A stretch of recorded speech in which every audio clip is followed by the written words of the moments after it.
a survival horror game, so you're going to be limited on ammo. There's not going to be unlimited ammo in the game. I got to find ways to kill him kind of quicker than usual. And, you know, based on my knowledge, instead of just shooting him in the stomach a bunch of times, which really doesn't do much to him, as you can see, if I aim for his arms, these tentacles, one by one, he dies more quickly, and I preserve some ammo.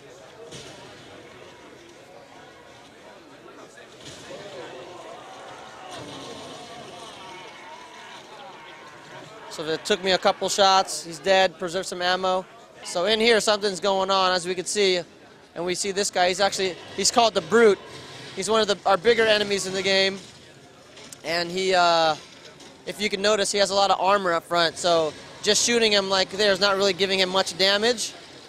And he even protects himself when he feels like he's getting hurt a little too much. So here I'm shooting his arm, but it's not affecting him at all. So I got to find a better way to do it. So I'm going to try a little flamethrower.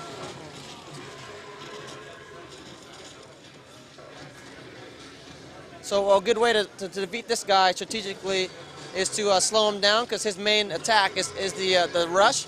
So if I use my stasis, I could slow him down, get around him, aim for his leg so he can't bum rush me anymore as fast.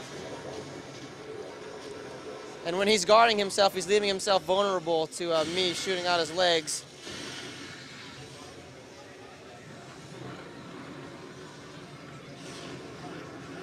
So now that I took out his legs, he kind of goes into his secondary point of attack, where he spits these exploding pods out of his stomach. And to maybe help preserve some of my ammo, like I said, because you know you're limited, I could use that against him. I could use my telekinesis to grab it, fire it right back at him, and give him some damage that way. And it happens to kill him. So like these things, these exploding pods, I could pick these up. If there was an enemy up here, I could use it against him, fire it, explode on him, preserve some of my ammo. There's no HUD on the screen. Everything you need to know is kind of in-game. What you see on his back, those 5 kind of blue bars, those are his health bars. That mini half-circle one is his stasis meter. And what that does is temporarily slows either enemies or objects in the world down, like for a few seconds. If you pull up his ammo, you can see his ammo count right there, he has 10. If I bring up his inventory, it's a hologram that he sees comes out from his suit. So Isaac sees it as you see it.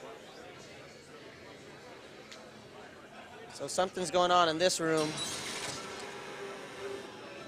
So this is the part of the Leviathan. It's one of his arm tentacles. And I got to shoot that yellow pod thing in a certain amount of time before he kind of drags me all the way to the end.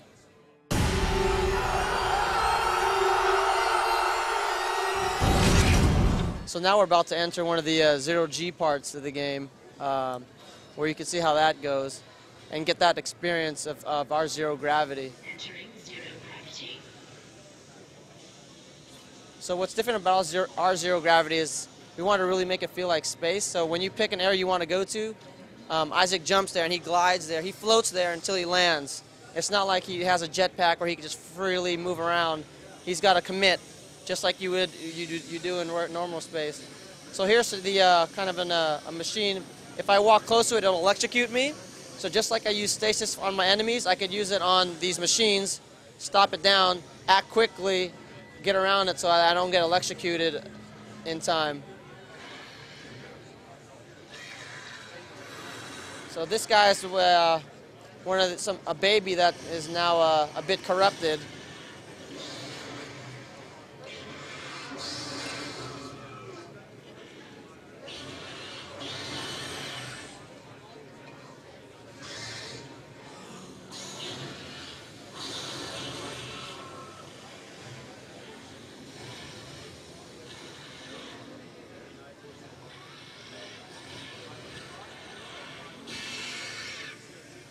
So I use the alt fire on this gun, which is instead of a steady beam, he shoots, it goes longer distance, as you saw.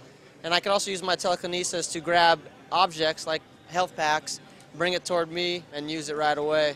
This room, you can see it's kind of like there's some mist in there. It's actually it's one of those poisonous pods are in there. So once I get in there, you'll see my air filter in my suit activate on the back of my suit. So I have 80 seconds to find this poison pod and kind of take it down. But I got these babies trying to kill me as well.